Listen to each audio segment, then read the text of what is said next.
On dit qu'en Louisiane, il existe un carrefour perdu, quelque part entre les champs et les marécages. Un endroit où, à minuit, le vent s'arrête de souffler et où le diable attend. C'est ici, d'après la légende, que les âmes viennent passer un pacte. Si tu veux du talent, du succès ou le pouvoir, il te suffit d'apporter ta guitare et ton courage. L'histoire raconte que dans les années 1930, un jeune musicien du Mississippi, Robert Johnson, rêvait de devenir le plus grand bluesman de tous les temps.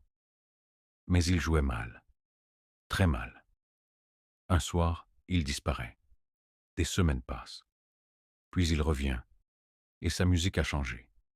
Sa guitare chante comme si le diable jouait avec lui.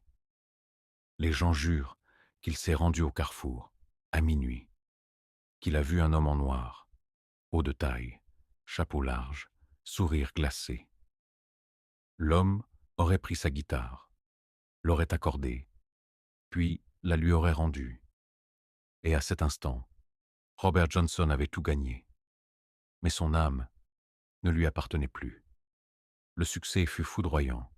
Ses chansons parlaient de l'enfer, de la damnation, de routes sans retour.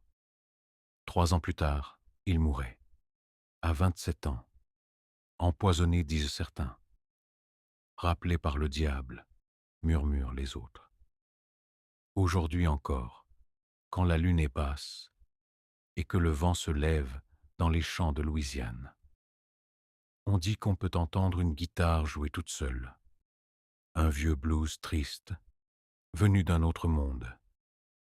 Alors dis-moi, si tu pouvais tout avoir, la gloire, le talent, la puissance, oserais-tu aller au carrefour du diable?